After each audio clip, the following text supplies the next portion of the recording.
Thank you all for joining us tonight. We're going to do some introductions in just a second here, but we wanted to start off with some brief opening music. My colleague Paul will be taking it away. September the 11th, 2000. The reasons for us being here are many, but center on our concern for the increasingly unchecked corporate dominance which defines the world we live in. We are part of a worldwide movement demanding justice for profits. We are not going away. Stop video. We got the power of the people, and the power of the people is strong. We got the power of the people, and the power of the people is strong. We got the power of the people, and the power of the people is strong. We got the power of the people, and the power of the people is strong. We got the power of the people, of the people. Yeah, the shit we're taught to ignore. It's not just an eyesore. Stepping off the cycle that is stuck more and more. Just with a crack, this system's gonna digest. Years in our struggle for improvement, we forgotten what is best. Creating chemical bonds that are too strong to break down. Stand still and they keep on going round and round and round. Poison in the lakes and rivers, poison in the air. Poison in the soil, shit that shouldn't be there. The people are united, will never be defeated. The people are united, will never be defeated. The people are united, will never be defeated.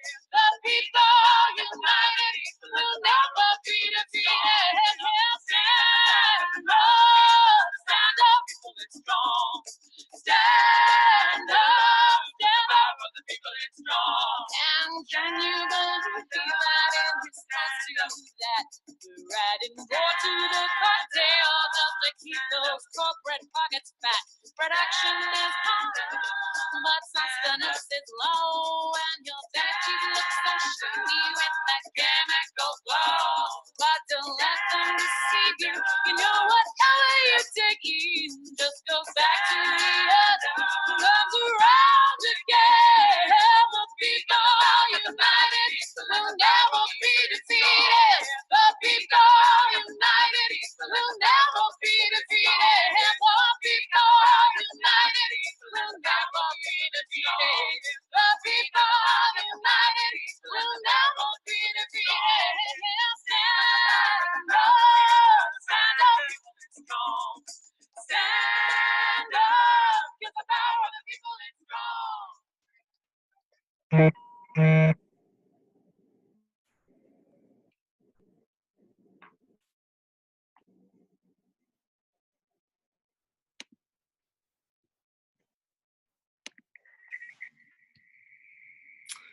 Hello and welcome to our January webinar, Love Resists Through Congregational Organizing. Thank you all for being here on this night of the State of the Union, and hopefully this will put us all in a resisty sort of spirit as we go into that later this evening. My name is Josh Leach. I'm the Associate for Programs, Research, and Advocacy here at UUSC. I'm sorry to say that Reverend Kathleen McTeague, who was originally going to be facilitating our conversation tonight, is not able to join us here, but it's for a very important reason. She has answered the call to represent all of us as part of a faith leader delegation to Honduras this week. She is there to be in solidarity with the popular struggle of the people there against an increasingly autocratic government and for human rights and democracy. Our thoughts and hearts are very much with Kathleen and our partners in Honduras. I'm very fortunate to be joined tonight by my colleagues, one of whom is the Reverend Paul Langston Daly, our senior program leader for Justice Building. Paul is running tech here, so he's the one who actually knows how any of this stuff works. I'm also joined by Angela Kelly, our Senior Associate for Justice Training at the UU College of Social Justice, who will be managing our chat box here on Zoom. If you find that you have a thought or question that you'd like to share during our webinar, please don't hesitate to type it into the chat box on the right-hand corner of your screen. Angela will be keeping track of those questions throughout the webinar, and we will convene at the end to make sure we get all of those answered, either here or offline. In the meantime, if you could please introduce yourselves to us via the chat box, we invite you to do so now or anytime by just typing in your name, your congregation, and your city or town from which you're joining us. That would be much appreciated. We're very excited to be joined by our panelists today as well, and I'll be introducing them all to you in a moment.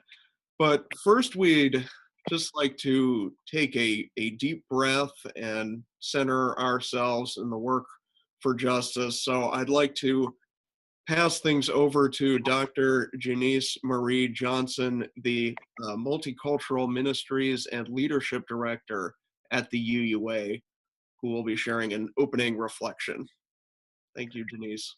Thank you, Josh. First of all, my gosh, that song has me revved up, and today's the kind of day when I need that song. We've got the power. Opening words for tonight are from Elizabeth Alexander. She's an African-American celebrated poet. She served for 15 years working at Yale, chairing their African American Studies Department and teaching poetry. And she's been working for the last couple of years at Columbia, bringing her beautiful poetry and sense of self and sense of justice to us all. Let me share her poem, Praise Song for the Day. Say it plain that many have died for this day. Sing the names of the dead who brought us here, who laid the train tracks, raised the bridges, picked the cotton and the lettuce, built brick by brick those glittering edifices they would then keep clean and work inside of. Praise song for struggle, praise song for the day, praise song for every hand-lettered sign, the figuring it out at kitchen tables. Some live by love thy neighbor as thyself. Others by first do no harm, or take no more than you need. What if the mightiest word is love? So friends, as we move into this webinar, let each of us imagine that the mightiest word is love. As we engage in this webinar, let each and every one of us know the power of love, and let each and every one of us know with all certainty that love resists. I'm excited about this evening. Here we are, together. May it be so. Thank you very much, Janice. That was perfect. We turn now to our program for this webinar, which again is called Love Resists Through Congregational Organizing. We'll be learning this evening about what's called the Outreach Ministries model of congregational organizing. This is a distinctive approach to justice work in the congregational setting that was first developed at Unity Church, Unitarian, in St. Paul, Minnesota, which many of you may know. This approach is UU grounded and driven through collaboration with grassroots community partners. I think we see the spirit of the Love Resist campaign very much alive in this model. So we're pleased to be joined by three presenters tonight who are able to discuss the history of the outreach ministries model and how it can be applied and modified in a wide variety of congregational settings. Our first presenter is Reverend Lisa Friedman, who serves as the Minister of Congregational and Community Engagement at Unity Church in St. Paul. Lisa was raised UU in Rochester, New York, and has served congregations throughout the Midwest for over 20 years.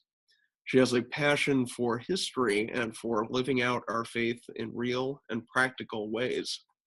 We're also pleased to be joined by Reverend Rob Eller Isaacs, who also serves on the ministerial team at Unity St. Paul, a lifelong activist both within and beyond Unitarian Universalism.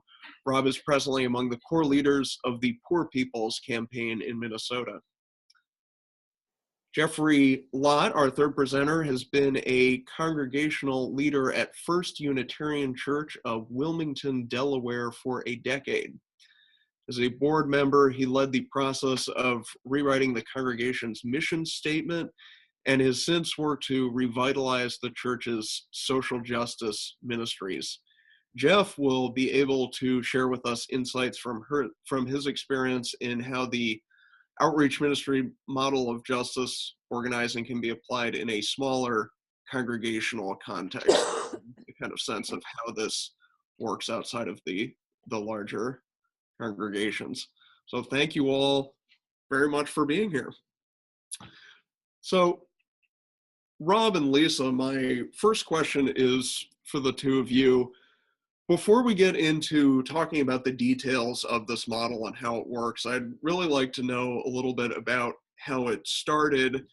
What needs were you trying to meet when you created it, or what problems with the existing approaches to justice work were you trying to fix?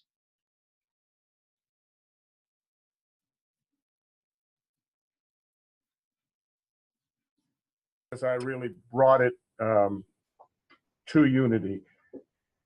In our previous setting in Oakland, California, we were deeply involved in trying to establish ways in which the laity could genuinely enter into the ministry of the church, could live into that ministry, not simply in terms of church involvement, but in terms of living out the values, the purposes and principles of the association, if you will, in their lives.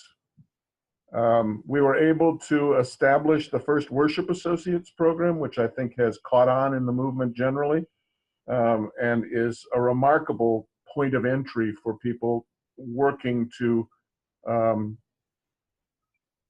embody the ministry of Unitarian Universalism. And we were able to establish a program within our pastoral work that brought people fully into the work.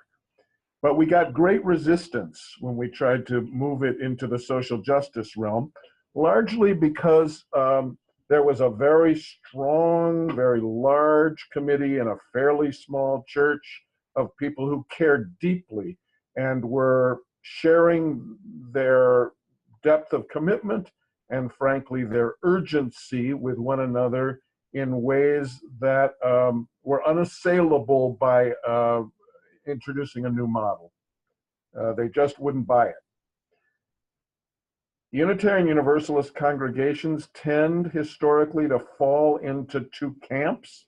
There are the justice congregations, and there are the, what would we call them, the spiritual development congregations, the worship-oriented congregations, and there's, of course, intersection.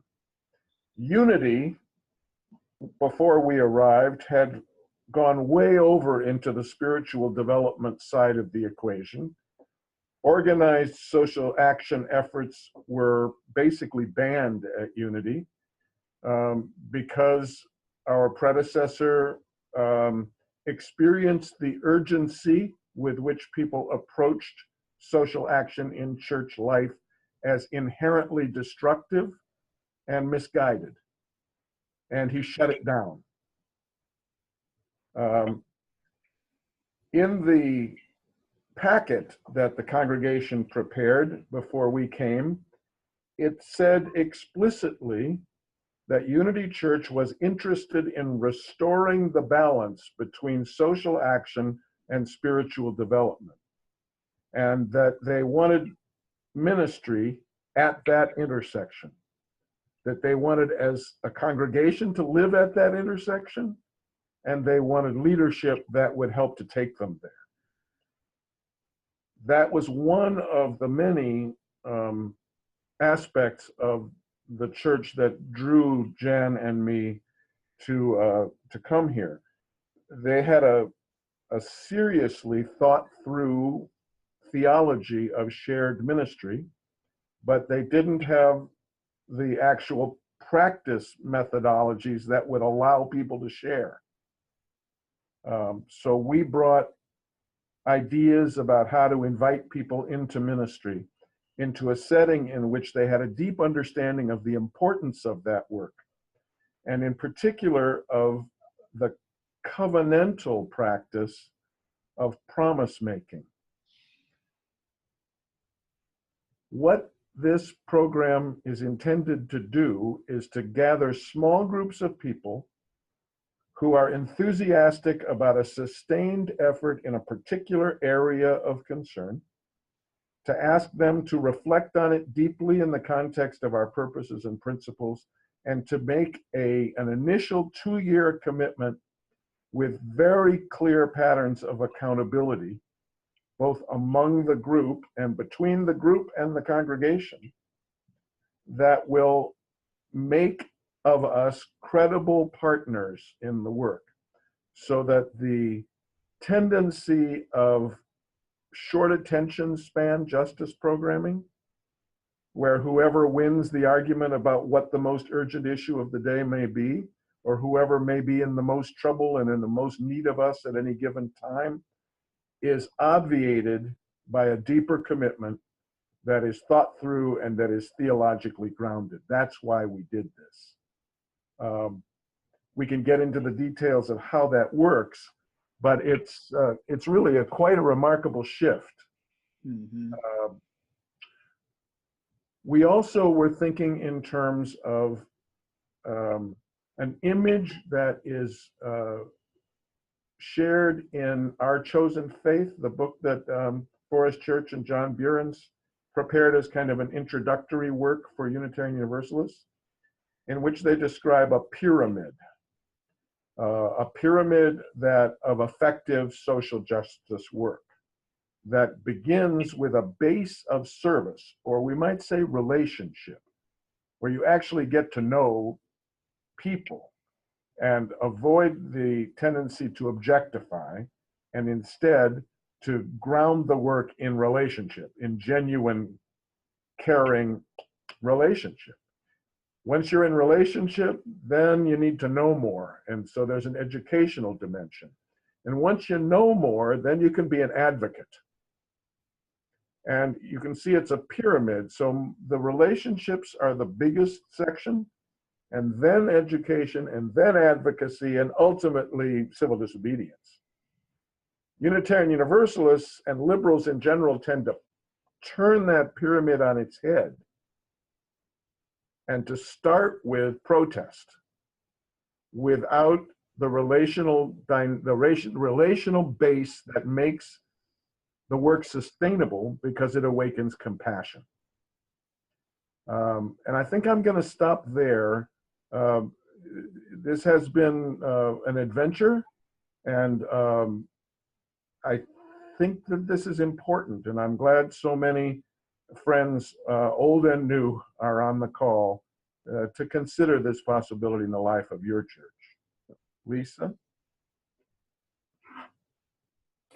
So each of the teams, our community outreach teams, focuses on 4 areas: education, advocacy, service, as Rob mentioned, and also the spiritual practice, spiritual reflection in the work. What is it that we are learning from the relationships we're engaged in, from the experiences we're engaged in, and how is that challenging us spiritually? How is that connecting with our Unitarian Universalist faith? And that dimension is not always called out so directly in the work of social justice, but one of the things that it has, I think, led to has been sustainable effort and partnership over many years, that not only allows people to stay engaged in work that can sometimes be very discouraging and dispiriting, but also that allows people to really deepen their faith and to really stay with it over the long haul. So those four dimensions are something that all of our teams focus on. Once our teams actually launch, they set specific goals, specific vision, and specific partnerships for a 2-year period initially. And then they are working, they are galvanizing the energy and the efforts of the whole congregation in that work. I want to say that in the years that I've been working with our teams, this is a dynamic model. It's an agile model that can change as needed, but one that also builds enduring partnership. One example of how the teams may harness the power of the whole congregation, our affordable housing team, one of our longest teams, has a core group of about 20 people who meet regularly in the work. But when we become a homeless shelter in the month of May for Project Home for homeless families in the city of St. Paul, over 200 people in the congregation step up to join the team in providing the hospitality of that work. And then the advocacy to try to figure out how both to take care of the families in our community who need shelter every night, and also how to engage in the advocacy to maybe one day put the need for that out of business. We have 11 teams working with multiple community partners on a variety of different issues. One of the accountability pieces of having to revisit or reapply or re-envision your team's work every 2 years is it allows you to look at what have we accomplished? Did we make progress on the goals and what we wanted to change? How has our relationship with our partner been? What have they seen from us? What do they have? Do they have new needs or new possibilities for how we might support them in this larger work? It also allows some of the teams we have to say, is this work we're still engaged in? We have had some teams who have come to an end of their work and celebrated what they've accomplished with their partners. We have had some teams, such as our racial justice team and our restorative justice team, who when our congregation read The New Jim Crow by Michelle Alexander said, our work is so intersectional, we should join forces and join partnership. And so they actually merged into one team. Another example, our Rainbow Chalice Alliance team in working with the rights of LGBTQ youth successfully helped to advocate for an anti-bullying law in the state of Minnesota, and then discovered new work in engaging with a new partner, transforming families in our community with trans members who needed support and a gathering place to meet. So each team lives into this process in its own way, checking in, rebuilding, refocusing every 2 to 3 years. Each team creates that container for spiritual reflection. And I want to say that container is really, really important. When we here in the Twin Cities had the events of violence in our community and the occupation of the 4th Precinct. And we had members of our congregation showing up in that in that work and witnessing police violence and witnessing that the spiritual function, the container of practicing a circle keeping reflection process for that team allowed them to bring their tears, the truth of their experience, their questions, their struggles into that group in a deep way. That if they had not been creating that space with one another, it would not have been there. And in fact, the racial and restorative justice team not only created that space for itself, but offered a circle keeping reflection space for the larger community and congregation during that time. Mm-hmm. So I wanted to also say that once each team becomes a team, they're actually invested in a worship service in our congregation, and they receive the full support of the congregation, access to fundraising, space, volunteer recruitment, publicity. They know that they can go into the work, into the community with the full backing of their congregation and their fellow members and their ministers and their staff. And that makes a difference in terms of walking out into the community and representing our faith and values in those partnerships. Mm-hmm. Thank you both. I'd like to get into a couple of the sort of nuts and bolts issues of how to actually implement the model on a practical level.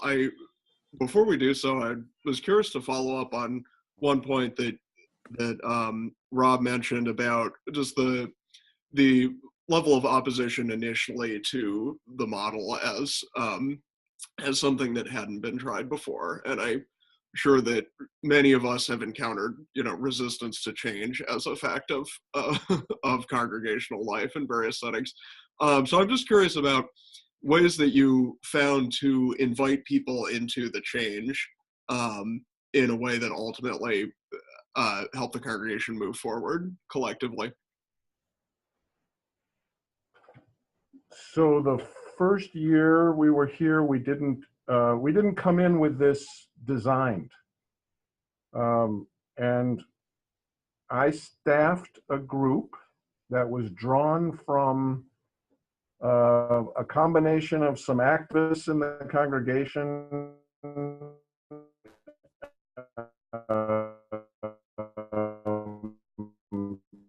some forms who would not be identified as justice advocates, but would be identified as holding the best interest of the church close to their hearts.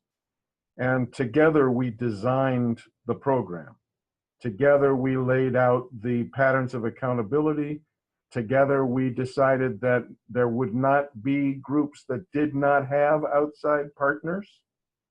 And these outside partners are organizations that are involved in service and advocacy in the areas that the folks who gather the teams, and understand that the teams are gathered by individuals who are enthusiastic about what they really want to do and recruit a few other people, and then together they present this. So the resistance that I described at Oakland was really the kind of resistance that is it's just classic in churches, where people that care deeply about what they're doing want to do it the way they've always done it.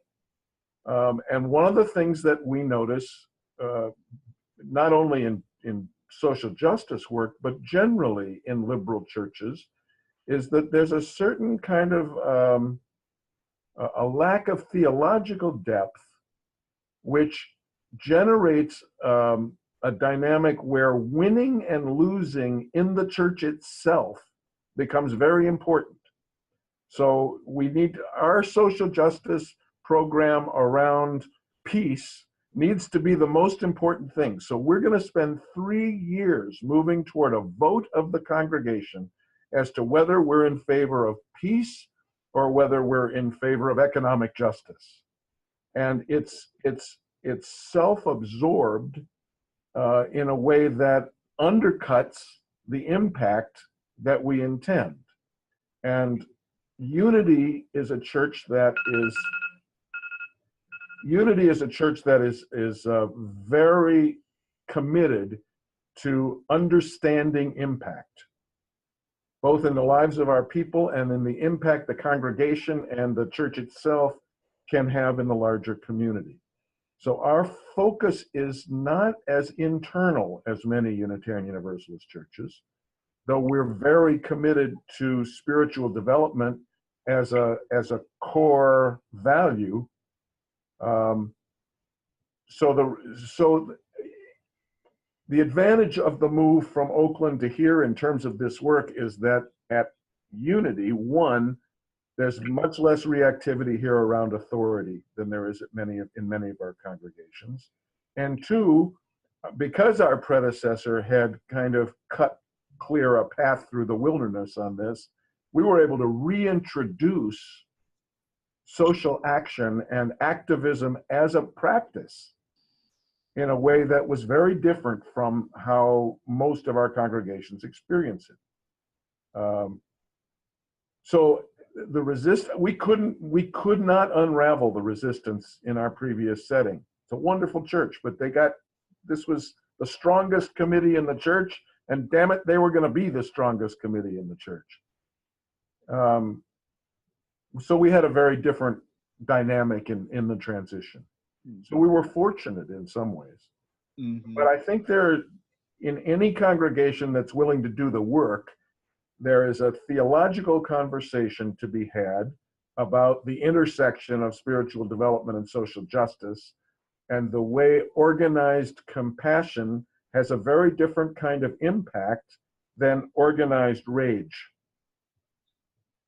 And I think that's a key point in this different model, that we really are talking about love, and love as a form of resistance, as Janice pointed out at the very beginning. Thank you, Rob.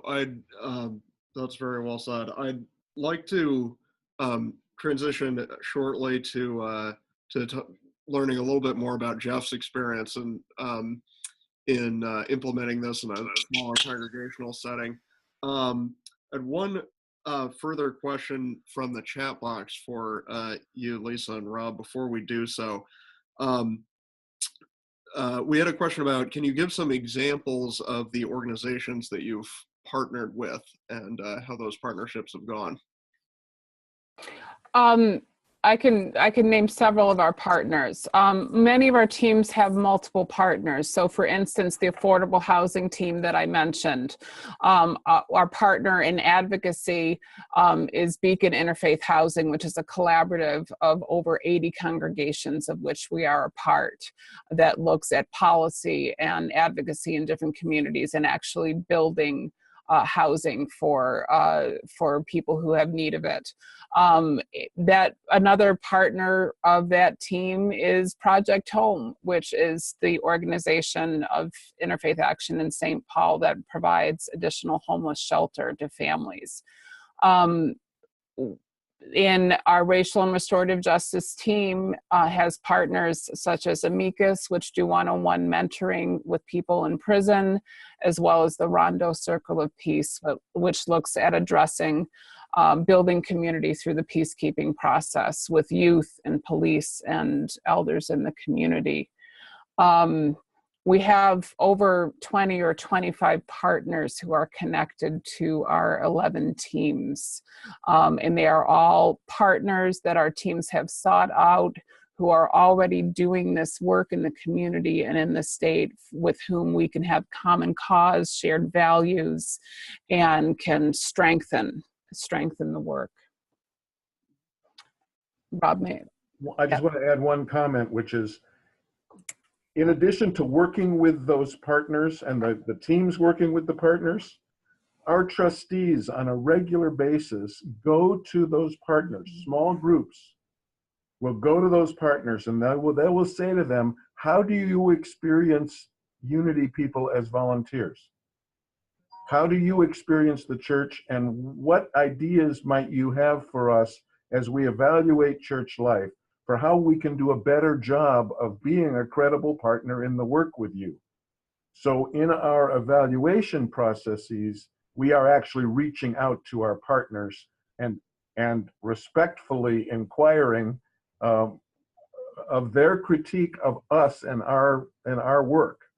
Again, I think that's quite unique and very, I mean, it takes them a while to figure out that we're really serious, but it's very effective.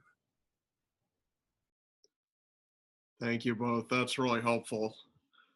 Jeff, just to turn it over to you now, there's a different way of context here. I gather that your congregation was introduced to some of the key elements of this model back in fall of 2016 when our very own Kathleen McTeague incorporated it in a workshop that she gave in Wilmington. So I'm curious to know what the model looks like from your perspective in a smaller congregation, and did you have to make any adaptations to that model to fit your congregation's needs? Well, I think it's important to talk about where we were before Kathleen showed up. The congregation had a kind of an internalized history of being a justice congregation, very involved in the community, involved in political matters, involved in social service of all sorts. But gradually, as we went through a series of ministerial transitions in the decade before 2015, a lot of that was kind of lost. People got, the older folks who had been doing this work were no longer really involved in it. There was a kind of a sadness in the congregation that we weren't doing anything. We weren't, involved in the life of the community in ways that we should have been.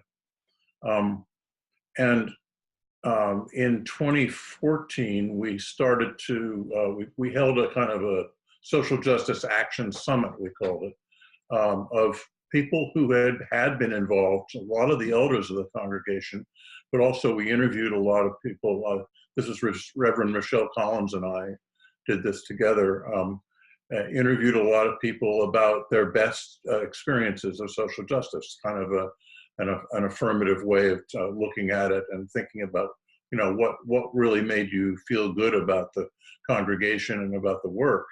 And what we really came up with was there were a variety of things that had made people, turn people on spiritually and also in terms of the work that they could do.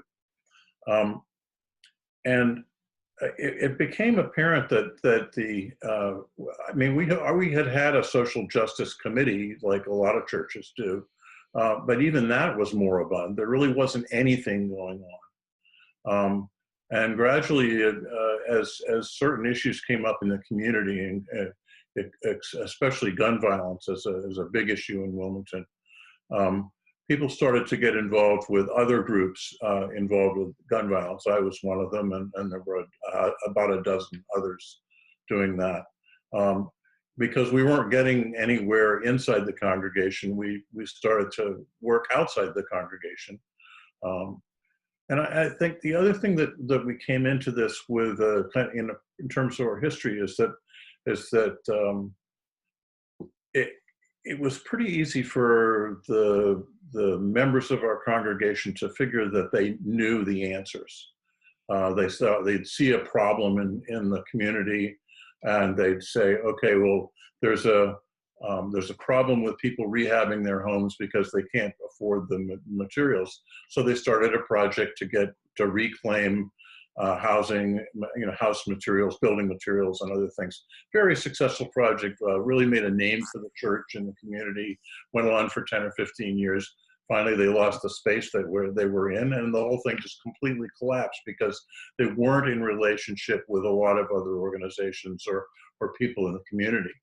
So I think the thing that was important for us that we learned from Kathleen was that those connections to the community and also the commitments that we make and the accountability that this model provides are really going to be important for us. So in the last year, a little over a year, we've formed three ministries or task forces, as you might call them. One is part of a long-term project to help kids that are aging out of foster care, and that has been a successful project of the church, and it's pretty narrowly focused. The other two are quite broadly focused. One is environmental justice. I mean, that's kind of a big umbrella area.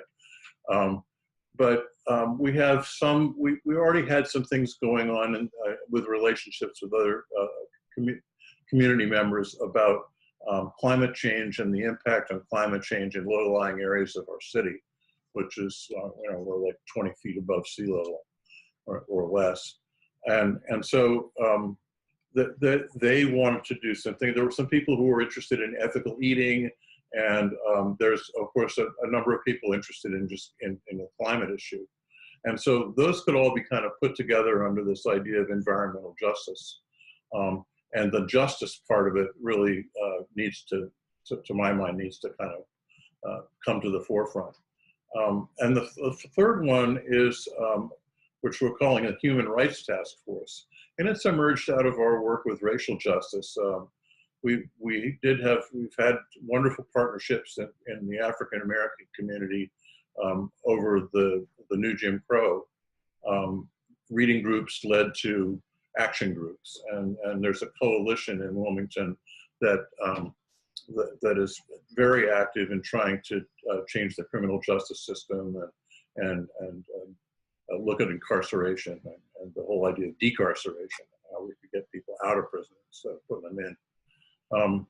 And then, as the Black Lives Matter movement emerged as a priority in Unitarian Universalism, we really got involved in that as well, and in public demonstrations and public witness over racial justice in our city. So that all kind of merges together, and that could also include women's rights, GLBTQ rights, immigration issues, or human rights issues as well. I mean, it's like the whole panoply of things that the UUSC actually is involved in. So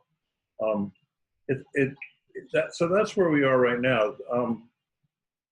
I don't know, Josh, if you have another question maybe that has to do with what was difficult about that, or how we changed. You asked how we did it differently. Well, we're a congregation of 300 plus people, and 3 task forces or ministries like this is probably as much as we can handle at this point, until we really get this thing up and running. We're really just starting. Most of the work is really just beginning, and the partnerships are really beginning to trying to get those cemented as well. And the other thing is that a couple of weeks ago, all three of the leaders of all 3 of these groups got together and started to talk about the things that are intersectional about the work that we do, and how we can support each other in the work, but also in the church in terms of publicizing our ministries and getting more people involved in it through the church.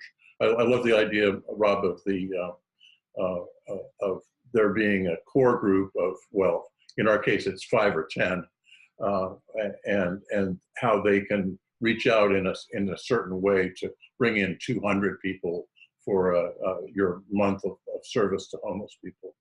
So I think that's, we don't have the numbers to do that quite that way, but it is certainly a good goal. The other thing I would say would be that at first there was some really resistance to this, because there's the accountability piece really asks a lot of tough questions, like, how are you going to engage in a spiritual practice around this work? What boundaries are you going to cross, and cultural and racial boundaries do you intend to cross? How do you build coalitions? How do you set your goals, and what actions are you going to take? Even just writing a mission statement for a human rights task force is not an easy task. So a lot of people saw that as being sort of asked to jump through a lot of bureaucratic hoops. And you know, as Fred Muir will tell you, that UUs are pretty much resistant to authority. And this is kind of the authority coming down from the, at least people saw it as coming from the minister or from the executive team of the church. And in fact, we got through that by just saying, look at the questions. They're there to help you think through what your goals in your ministry are going to be, and also to give you specific goals to try to achieve, and to give the trustee, the board, and the executive team a way of measuring your work against those goals, and helping you if you need help in certain ways to do that. It wasn't, you didn't just have to check a lot of boxes. You really had to think about what we were trying to accomplish. And I think that's one of the things I really liked about the model. Thank you, Jeff. That's really helpful. I noticed folks in the comment thread here are noting that 300 people is not small by everyone's definition. So that's certainly true. Smaller than Unity. Let's put it that way. Yeah. Larger than the congregation I grew up in, for one. But we've got some other great questions here in the chat box that really get at the heart of kind of the practical implementation of this that I wanted to pose to all three of you, to kind of combine two questions here that I thought went well together. Folks are asking about how have you actually built the teams? You know, how do you go about recruiting people into the teams and then cultivating leadership among them? Or, you know, is that a role that you take on? And, you know, once you have a team, what's your sort of process for bringing them on board? Do they establish a group covenant, or do spiritual work first? What is sort of the first step that these groups would take? Should I tackle this? Absolutely. Let me at least get started on it. So the model is based on the enthusiasm of individuals. So the gathering of the team, the initial team, is done by somebody who reaches out to somebody else and says, I really care about this. And then they reach out to some other people that they might know or they might not know. And they say, do you care about this? And then they sit down together and engage in what is actually a theological task. They have to think through what they want to do has to do with our purposes and principles, what it has to do with their faith as human beings. They then fill out an application, and the application will be available to you guys in the packet that is I don't know, however you do that, Josh. You're going to post it somewhere, right? Yes. Yeah, okay. And the application requires things like not only a theological statement, but tell us about the dimensions of service, education, and advocacy that you intend. What's this going to cost? How many volunteers do you imagine you're going to want to use? How are you going to put people to work? How's this going to impact the larger life of the congregation? They then, once that application is complete, in our setting, it comes to the executive staff, the executive team of the church. We make a determination as to whether we think the folks who have submitted it have done the job, whether we think they can deliver, and generally we approve. And once we have approved, as Lisa said, then we have a ceremony in the congregation, in front of the congregation, which is in effect to announce we are now going to work in this area. And this area is going to be led by these people with support from the church's staff. I get that that is a large church model, but it doesn't have to be. If there are volunteers who are willing to work with the level of accountability that's required to stay with this over time. So there are some basic requirements, but the initiative is not taken generally by the church structure. It's taken by a group of individuals. There are exceptions. When the sanctuary movement began again, the executive team decided to step up as a sanctuary church. And we went out and recruited people to help organize an outreach team around sanctuary. But that's the exception, not the rule. The rule is we build on the enthusiasm of small groups who care deeply. I would say that that's exactly the way we've been doing it as well, Rob. It's we had core teams in place working on racial justice, on a couple of environmental issues, and on this independent living for young adults, which is really a service ministry to those young people. And the young adults ministry was very well established and very well organized, and it just seemed like a no-brainer that they would step forward and have enough people to put together a team like this. The environmental justice people knew each other pretty well, and when they were presented with the opportunity, that was fine. The one that actually was the most difficult, and partly because it just took longer, was the human rights piece of it, because it seems so broad. And maybe if you, in our packet, we're going to have the actual application for our human rights task force with the answers that we came up with. And rather than just the questions, we thought we'd give you the answers as well. And maybe that'll help those of you out there to see kind of how this gets framed when you start to really think a little more deeply about it. I want to add that in the educational piece, that often that's where some of the teams, if someone comes to me, one of our newest teams is Gun Sense Ministry team, looking at coming up with reasonable gun policy in the state of Minnesota and advocacy around that issue. When they came to us initially and said, we're interested in this, I suggested that they offer a educational program on the issue to help see if there was, to begin the question of, was there larger interest in the congregation on perhaps forming a team around this?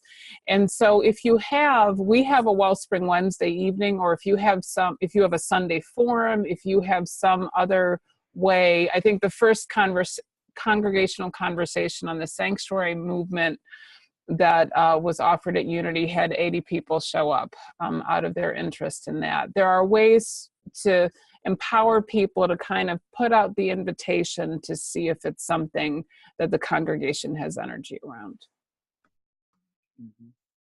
We're doing Sunday forums around a lot of different issues, and I think that'll help us identify the ones where there's really stronger interest in the congregation to get behind.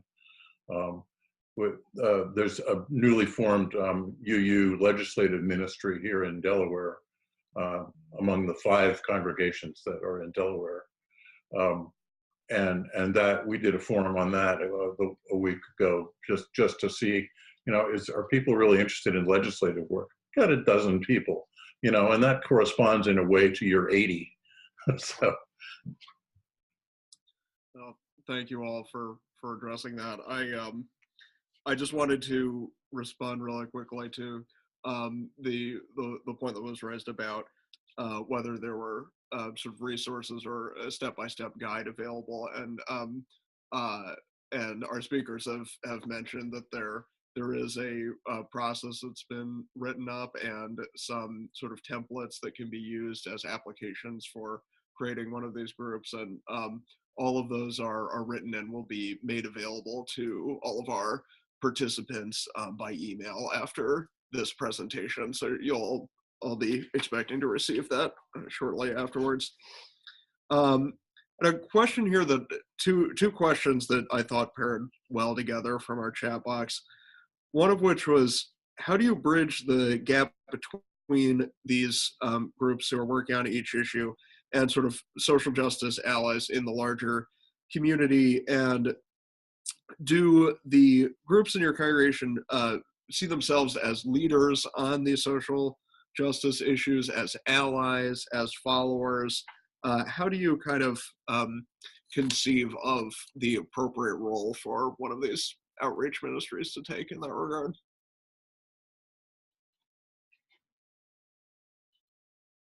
Well, I'll start again. I don't mind.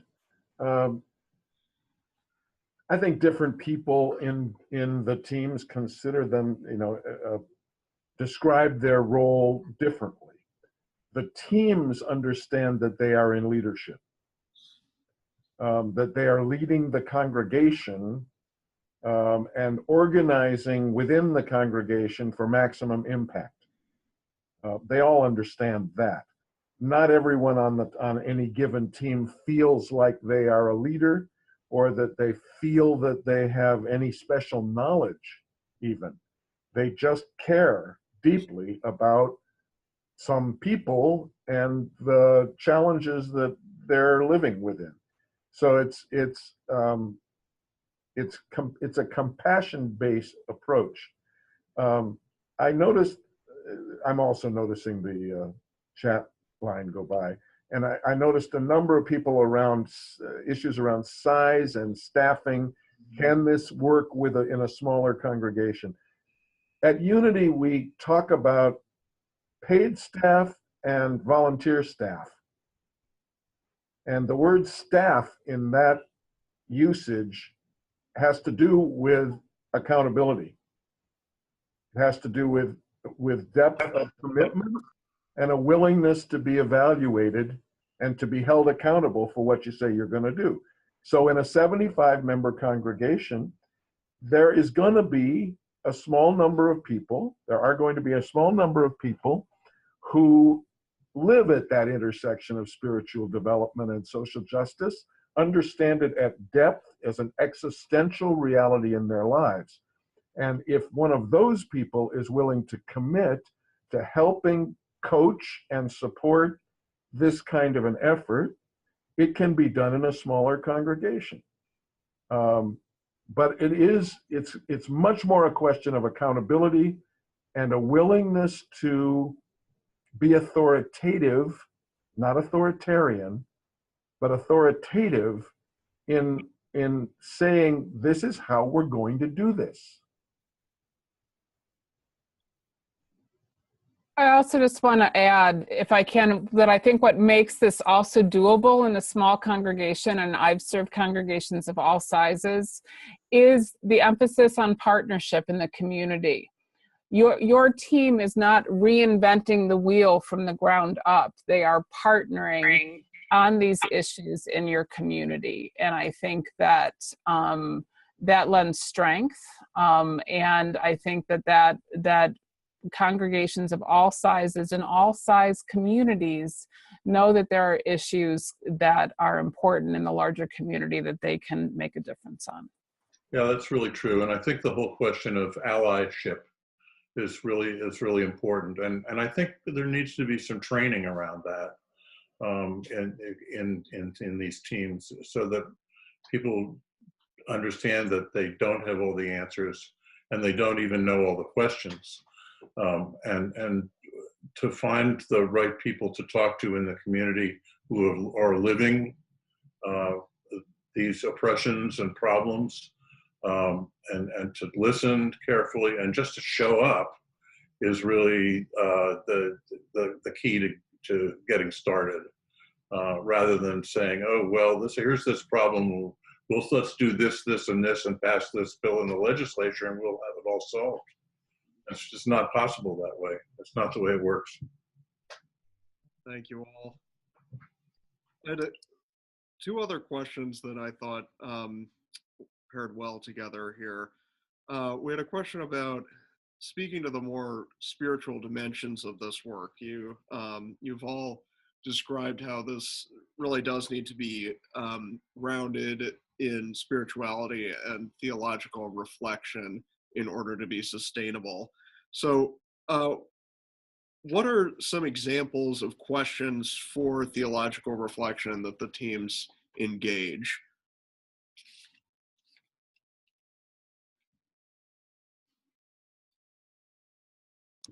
I'll just confess that we're not there yet, figuring that out.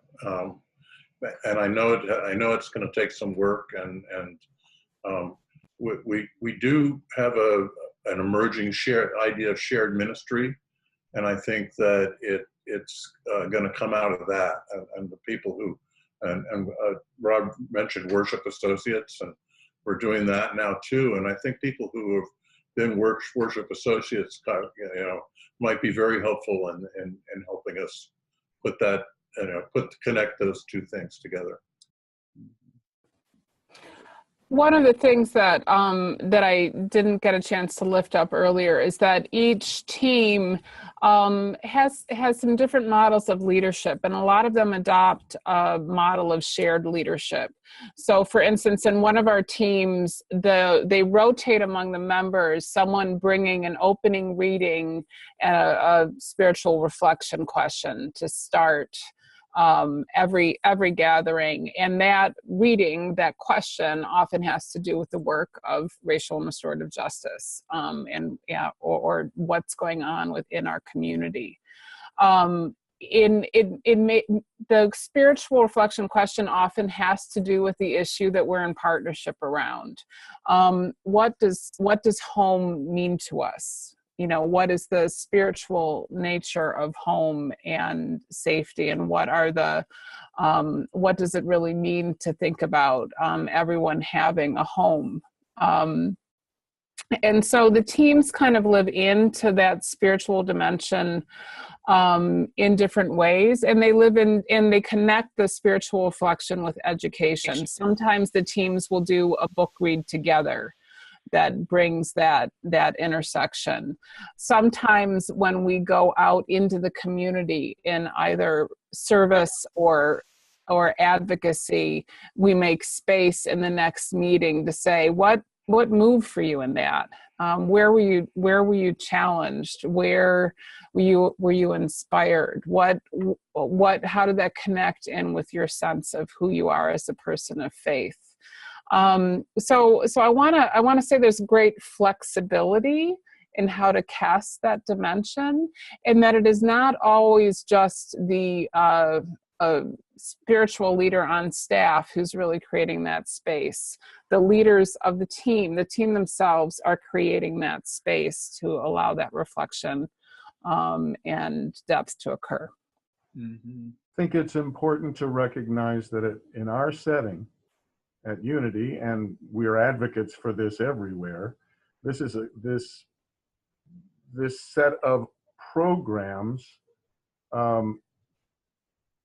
is practiced against a background where there's a core expectation that everyone will be involved in some kind of a basic devotional life. So part of what happens in small groups is we ask people, tell us about your practice. What do you do that helps you find and keep your balance? So there's a dimension of individuals sharing how they stay centered and how they avoid allowing the urgency to take hold of them in ways that end up being destructive of healthy relationships. And then there's also a dimension, and Lisa pointed to this, of what informs your commitment. What scripture, what narrative, what story, what in Unitarian Universalist history, what predecessors are exemplars for us as we commit to this work? What are some of the compromises we've made? And always, always, always, how are you crossing boundaries in informing yourself in ways that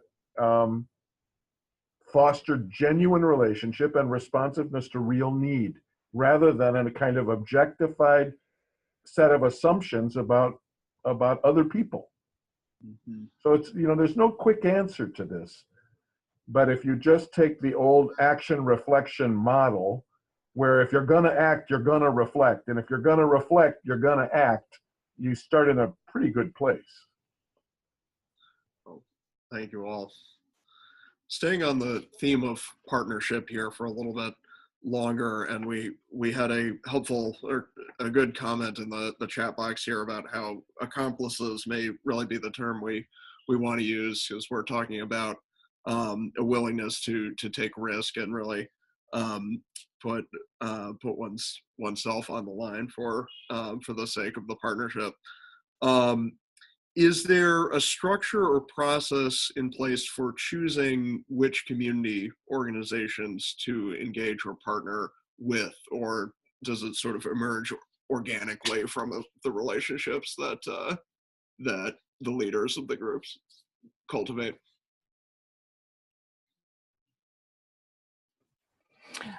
In my experience, the teams have really reached out into the community and suggested the community partners that they feel most aligned with in the work. Sometimes those partnerships already exist with the congregation, perhaps in less formal ways, and the formation of a team is sort of the act of deepening and formalizing that partnership. One example recently is that our racial and restorative justice team has done a lot of education and service around issues of equity and education in St. Paul. We have the Barack and Michelle Obama Elementary School, literally across the street from Unity Church. We had developed volunteers, tutors, some partnership in that work. We have now reached the point in meeting with their staff and our volunteers where we are now formally launching a Friends of Obama School team that will actually take that partnership that's already been growing organically for about, for several years to a more intentional, like 100 years level. 100 years. Yes. So that's an example. We don't necessarily tell the teams who to go out for, but often it's fairly obvious, and they might interview different partners in deciding who will align best with their goals and vision. Wilmington is a fairly small city, 70,000 people, and it's pretty obvious who's doing what all around in a city our size. And I think in many communities it is. If you have an issue that you want to find a partner in, the leaders of the group, as you said, Josh, will have some of those relationships already because they've been interested in the issue and have formed some relationships in those community groups. An interesting example in Wilmington and with our church is our strong interest in gun violence. Partly emerges from just the news in our community. We had in a city of 70,000 people, we had 33 gun deaths by murder last year, one of the highest rates in the country. This has been going on for half a decade. Interestingly, an employee of the church, an African-American fellow, was involved in a group called Wilmington Peacekeepers. It's a group that does public witness at the sites of shootings in the city every week, because there is a shooting every week, at least one. And so some of us started to just go out with them on Thursday nights in the good weather and Saturday midday in the winter, and just do the witness with them. And they pray, they talk to neighbors, they hand out some literature, they try to educate young people about how to interact with police. And it's a mixed race group of very interesting and dedicated people who just put on their orange shirts and go out there and do this every week, week in and week out. And that was a good beginning for us in terms of a relationship right there in the community. And from that, we've learned a lot of about a lot of other people. Thank you all.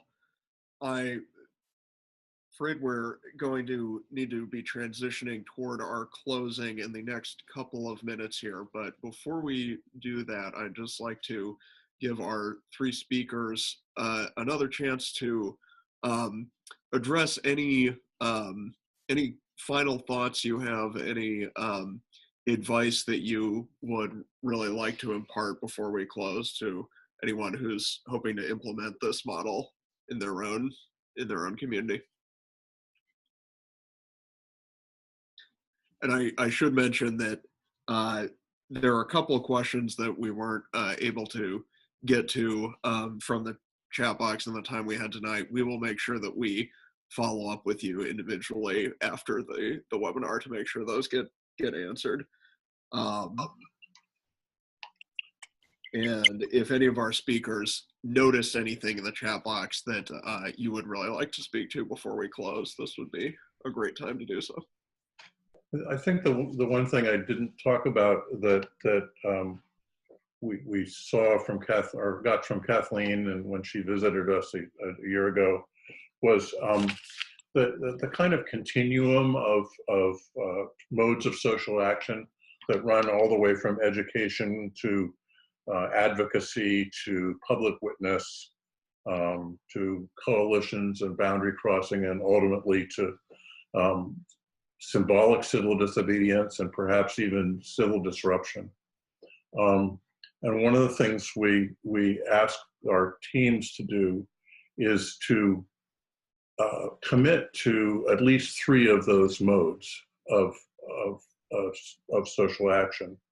And most of us are really comfortable, as you used, to do education, right?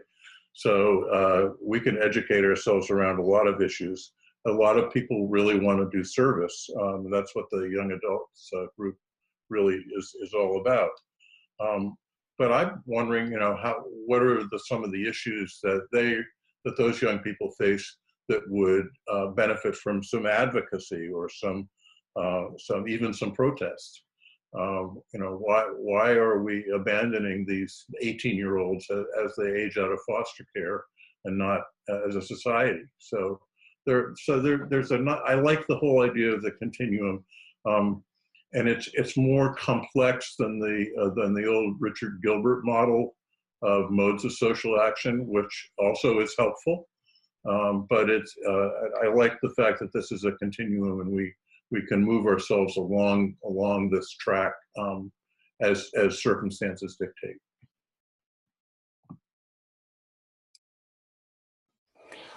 I think I want to just, do you want to go ahead, Rob, first?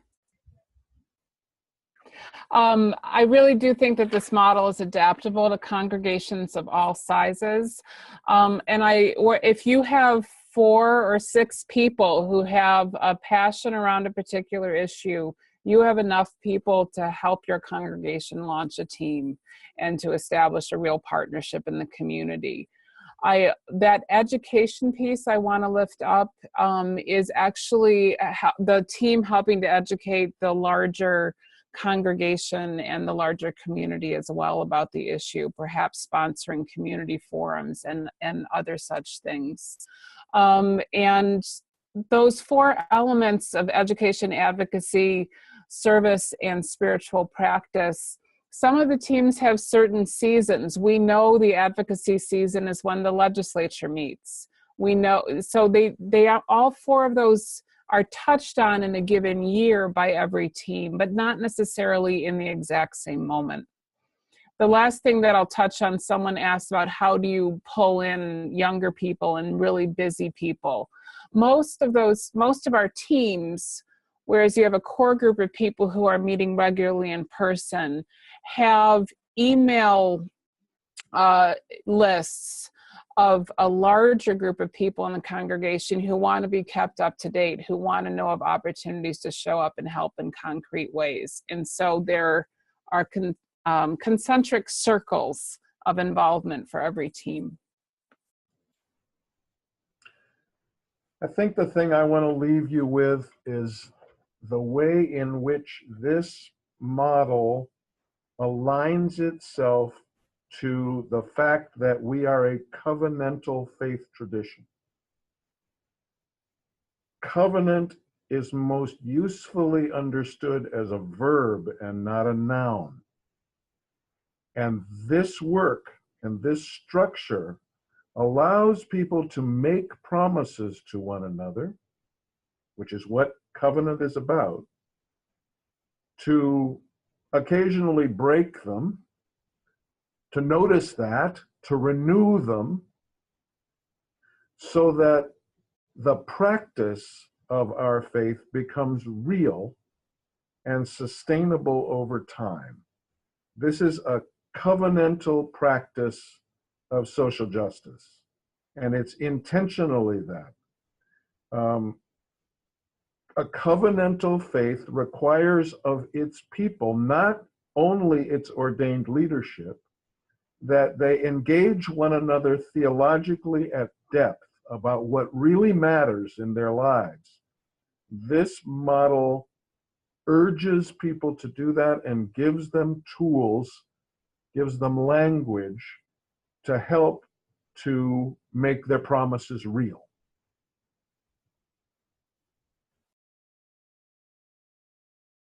Thank you all.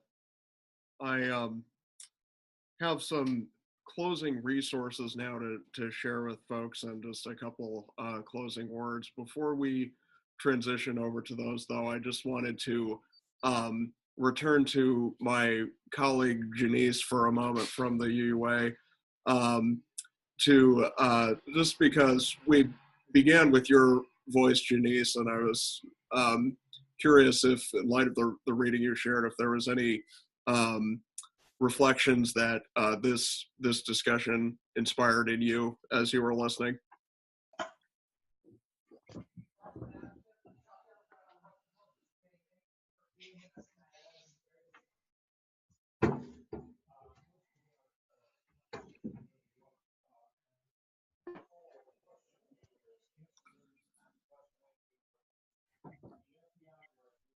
In addition to everyone in this webinar, we can find ways to share this good news.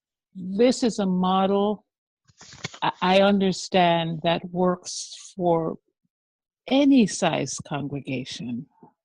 It is a model that is so spirit-filled and faith-filled that I just want us to share it with the world. It's exciting. I want to learn more, hear more. Thank you. Thank you. I very much echo those feelings as we come to an end here. As I mentioned previously, you will all receive in your inbox some of the key documents that the team uses at Unity to implement the outreach ministry model, as well as documents from Jeff's congregation, University U, Wilmington, showcasing their implementation as well. These include the process and application that the congregation uses for folks to become a community outreach team.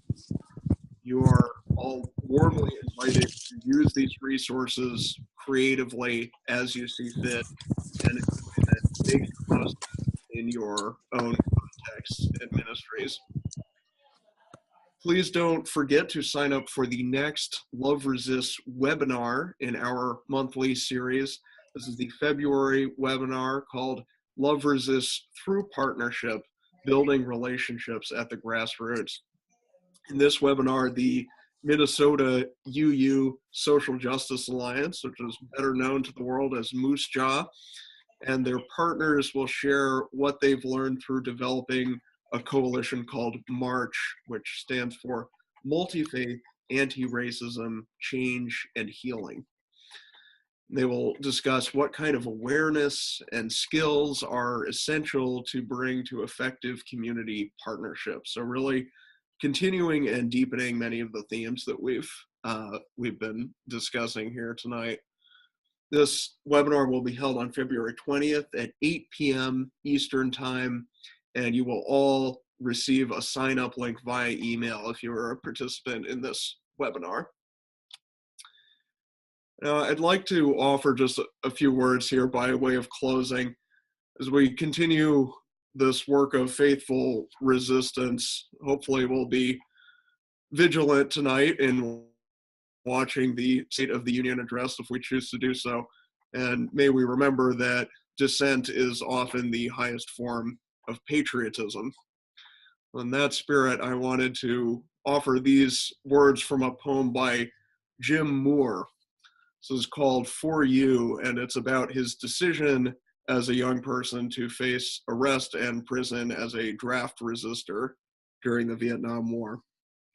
He writes, I know it sounds too much like poetry, but it was dusk that made me a felon. A winter evening in Moline, Illinois. The next day, I quoted Whitman to my draft board. Dismiss whatever insults your own soul, and sent my draft card back to them. I can still feel the cold metal on the mailbox, see the park with its oaks, the black winter sky, so close, so distant, as I dropped the letter inside and quickly turned away.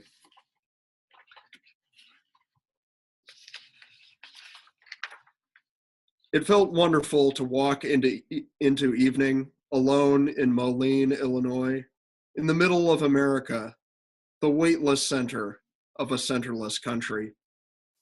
I walked and I looked. I saw some men sitting at a bar.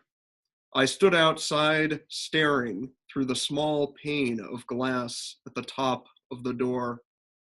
Everything moved so slowly, my breath still deep and even. I walked on, went up the hill, and rose steeply away from the river near where I lived. A sled had been left out for the night on a front yard's thin crust of snow.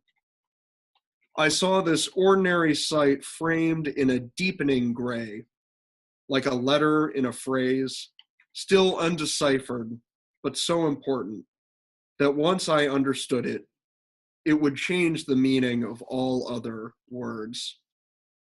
For you, I found myself saying over and over as I neared the top of the hill. My breath came in short gasps now. For you, for you. It became a kind of greed. I couldn't get enough of the men with their bent heads in the bar, the sled, the swing. I wanted it to go on forever, this greed for the world. I knew that it was for the sake of a sled left behind in a moment of impatience that I would go to prison. Not just for political reasons, not even for moral ones, not for reasons at all, or not the kind I could explain to a draft board. For you, sled, for you, bent heads, for you, for you.